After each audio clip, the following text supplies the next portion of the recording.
Hello, welcome to January 13th, 2023. My name is Kurt, and this is my daily Good Life meditation video. This is something that I do every morning shortly after waking up, although this morning I'm quite a ways after waking up. It's 5:02 a.m. My goodness. I actually slept in a little bit, something that I essentially never do.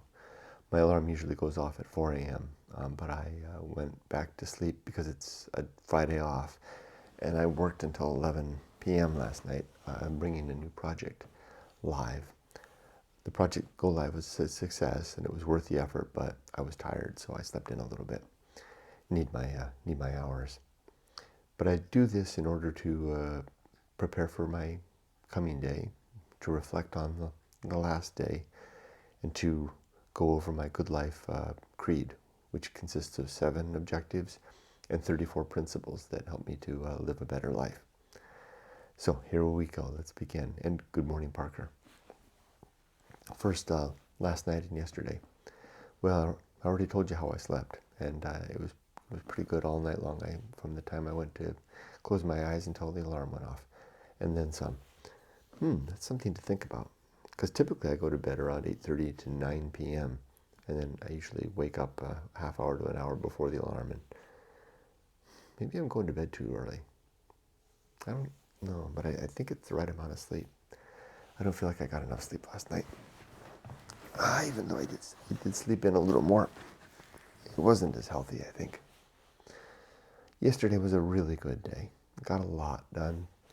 I was able to flex some hours, so given that I worked in the evening, I took some time off in the afternoon, and Yumiko did the same, and we were able to take care of our COVID vaccinations, our number 4 for each of us. Ow, my arm still hurts. And I'm feeling okay. And then we also got our international driver's permits, so we can drive once we rent a car in Japan. Although remembering how to do that safely over there, that's another thing. All right. Great day of work yesterday. Just the Go Live event went well. So that's going to be a huge worry off of my mind for the coming trip to Japan, not to have to worry about this particular part of the project. All right, let's continue. My Good Life creed consists and I did something else I finished yesterday was during that time off. I was able to update the Good Life creed with the new principle, script writing, which I'll talk about in a minute. Let's go ahead and do the creed. First, I have 7 objectives as follows. Number 1 is to be always ready to die, to have my life in a good position where I can wink out and leave my life and my family and my life's work in good shape. Number 2 is to make good and effective use of my time, to not let my days slip away. Number 3 is to develop and maintain good and sound life principles. That's what I do during this morning exercise of the Good Life, is recount my 7 objectives and 34 principles and work on them. Sometimes a little faster, sometimes a little more slower. Some items I look at more closely, and some I simply make a cursory glance at. Number 4 is to cultivate good emotional reactions, to become a man who does not fly off the handle or lose my cool very easily or readily. Number 5 is to perform good actions, just to do good things throughout the day, good things that are in accord with my life's purpose, which mainly consists of being a good husband and father, and pursuing the improvement of the well-being of thinking creatures, aka virtue. Number 6 is to recognize my true limits and my true opportunities, so that I'm keeping within the reach of both my grasp and my reason. And my last objective is to do just one thing at a time, and do that thing slowly and deliberately and carefully. Okay, those are my objectives. The 34 principles that I use to achieve those objectives are as follows. Number 1 is the principle of war, to always be fighting against what I think is true and what I am tempted to onboard as true or what others suggest I should believe is true. Number 2 is reason, and the sub-principles of honesty, objectivity, and doubt. And then the homunculus, my reminder that I do not believe in a soul, but I do believe I have a consciousness, at least for a little while. And then the anchor hold, my reminder that my consciousness is subject to my own well-being and will falter and eventually die one day with me. And then the principle of purpose. I have 3 purpose in my life. The first purpose is to be a good husband and father. My second purpose is to be a virtuous man, as I said before. And my third purpose is to execute whatever personal mission I choose to take in life, which for me is the sharing of my book, Going Alone, and the Good Life Creed contained therein. Next comes the atomic principle. Everything is made of bits and pieces, falling to pieces, including us. And then the principle of nature. Everything and everyone has a particular nature, and it's good to be familiar with the nature of things that we interact with so that we can not be too surprised when they behave as they will. And then the principle of the pirate ride. I don't think we have free will. I think that we are compatible with the universe at large, and what we decide is in accord with the forces acting upon us from the universe that's happening around us and in which we live. And then comes the principle of maturity and the sub-principles of wisdom, fortitude, and integrity. Maturity is a state that we arrive at when we enjoy the wisdom of our ages and our experience and have the fortitude to avoid the mistakes and improve upon the successes. And then we can also enjoy the integrity of a life lived in accord with our values. Next comes the social principle. We are social creatures and we need each other. For that reason, it's good to be diplomatic when working with one another, to work to identify and define and strive towards justice, and link arms in that effort to work together. Then comes the principle of family. It's good to have a nucleus of human beings and pets to call our own. It doesn't have to be the traditional nuclear family. It can be whatever family you make, but we need our people. After that comes public speaking, and there are several sub-principles here. The basic idea of this principle is to remind us to listen well and communicate well, either written or spoken word. And in so doing, we want to develop a good vocabulary and then to use that vocabulary well to good effect, not to be showy or ostentatious, but to help to convey our meaning well. We also want to be prudent. Is that the right word? Yeah, prudence. We want to be prudent in filtering our values, filtering our messages through our values, and use felicity to add a touch of whatever emotions we feel to the mix. We also want to avoid rumor and avoid gossiping.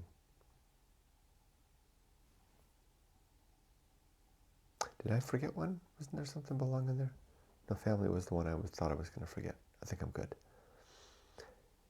Next comes temperance and the sub-principles of suffering and simplicity and apathy. These speak to the ability to control our consumption of all things, including our lives. Then comes life will not go well, a reminder that life will have speed bumps and difficulties to encounter and deal with. And then a principle called the horror show. a further reminder that sometimes life is just awful. You want to come over here? There's my boy. And then a principle called that which must be borne with an E, carried. And what we have to bear is the horror show and the fact that life will not go well. And then the Feast of Woeful, a reminder that people get upset. And personally, I choose to not express that upset publicly, or I try to avoid it or mitigate it at best, or at least. And then when others are getting upset publicly, to temper my consumption of that, because you can do it in an almost voyeuristic way, and it's not good for anybody. Be helpful, not a spectator. Then comes the best seat in the house, to be all right with who I am, where I am, and what I'm doing. And then distraction and agency and the great indifference. Those two principles taken together suggest that we spend our lives distracting ourselves with everything that keeps us busy, so that we don't have to witness a universe devoid of any God or gods. It does seem that we are on our own. Now, I think I did it out of order. I think the principle of the best seat in the house belongs here. I did it too soon, so let's bring it back up and plug it here. Next comes a series of 4 principles that go together. The first of these is the restless man, which speaks to the anxiousness that we might feel at a young age for an adventure. Then comes the path of wildness, which talks about the pathway, the segue from one staid life to a new life. And then the great life adventure, which is the resultant consequence of getting upon the path of wildness. For good or ill, we'll wind up with a great life adventure. And then finally, the risk of avoiding risk, which reminds us to temper the desire for adventure with the need to create a stable foundation in life, and vice versa, to also remember that a stable foundation isn't enough. And if you're a restless man or a restless woman, that you'll need to satisfy and quell in a way that adventurous spirit that seems to speak. Then comes sin and damnation.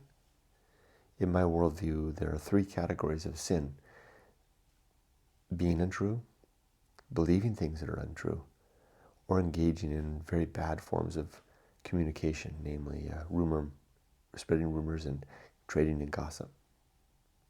Spelled out specifically, there are 8 sins: falsity, credulity, faith. Yes, sin. Faith is a sin in my worldview. Superstition, dogma, authority, and as I said before, rumor and gossip. The consequence of engaging in any of these 8 sins is damnation in the here and now, because without any soul or any God or any heaven or hell or forever, the only consequence is now. And then that is the next principle, complete oblivion. If there is no afterlife to enjoy, then there'll be no place to have a happy reunion with our loved ones, or to make up if we've died on sour terms, and there'll be no justice to be applied to evildoers, so to speak, or those that do good, or reward for the good. Because all that awaits apparently after death is oblivion. Complete oblivion, no less. Next comes the principle of script writing, which is a trick that I use to plan out the minutes, the hours, and the day ahead, by thinking it through, even the days ahead, by thinking it through and imagining it in my moments of free idle time, when my brain doesn't have something else to do. Instead of just letting it wander free, I forecast what's going to happen. That's how I, for example, do a good job with this meditation. When I'm cleaning up and getting ready to come in here and do this, I forecast it in my mind. I forecast doing it slowly and deliberately and carefully, and not missing things, and being retrospect if I miss something, and straightening it back up, just like I did a moment ago. It works. This is a really good technique. Script writing, writing our own lives.